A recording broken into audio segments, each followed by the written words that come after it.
I was a single father at the time. My wife had been a narcissistic madwoman who wasn't capable of taking care of herself, so our divorce was more or less of a blessing to me.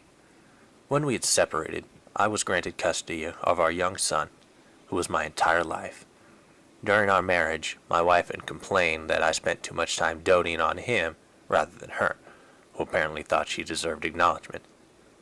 Having that witch out of the house and away from my boy had many advantages about it, but it also had some drawbacks. I was working all the time, so often I would usually hire a babysitter or call my parents to see if they could watch my son. I usually tried to get my parents to do it, but every now and again I had to settle with Marcy, the only babysitter who was ever available on short notice. I never particularly liked Marcy, as she was always a bit on the irresponsible side. Marcy would often spend most of the time babysitting on the phone rather than paying attention to my child, and every time she saw my car pull into the driveway, she grabbed her things and left through the back door. She was a pain, but she was all that was available.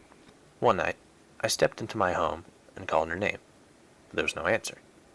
I assumed she must have left through the back door again, so I paid no attention to her lack of answer. I walked into the living room and saw that at the top of my stairs was my son, still in his pajamas. "Hey, sport," I called to him before noticing the look on his face. "Something wrong, son?" "I had a nightmare, Daddy," he told me before running down the stairs to hug me. "It was so scary." "What happened in it?" I asked. He hugged me tighter. "I was walking down the hall when I heard the sound of Marcy humming downstairs. I hid in the dark of the top of the stairs where she couldn't see me, and I spied on her doing her homework in the kitchen. After a few minutes, the pantry door opened silently. She was listening to her little music thingy, so she didn't hear it. Out of the pantry there was this naked monster man with tiny black eyes." He shivered. "Go on, son," I cajoled. "Well, the monster man watched her for a long time, and then he waved his hand at the closet in the living room. It opened and another monster man came out of that door. She was focused on her homework and her music, and it was dark, so she didn't see him either.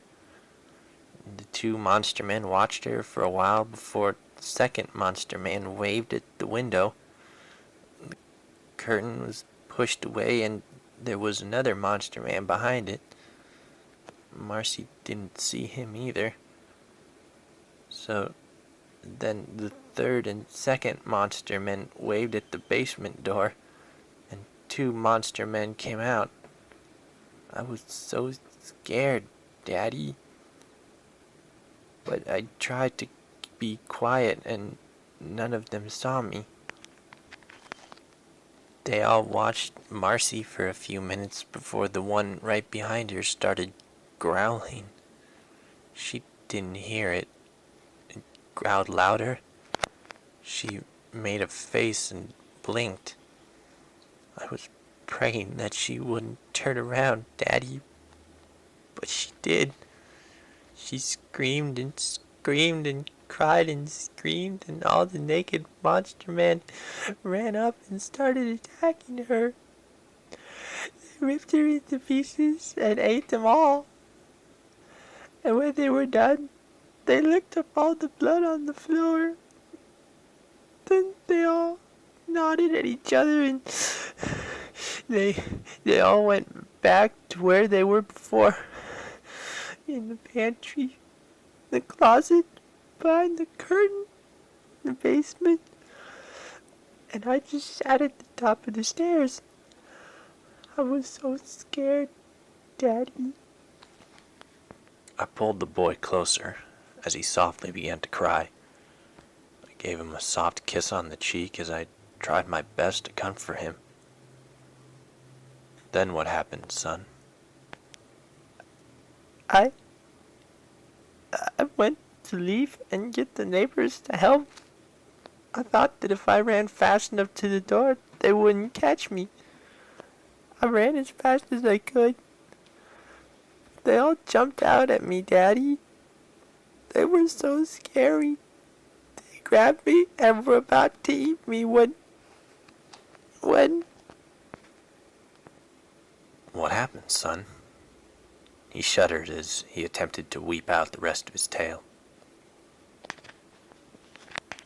You can tell me anything, son. What happened? I stroked his hair as he began to compose himself. I told them that if they let me go,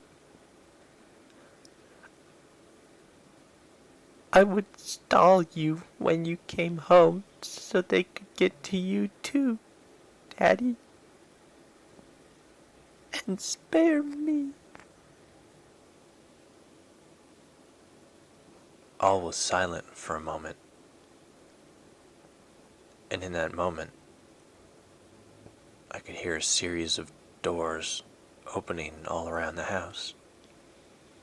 My son buried his face in my chest.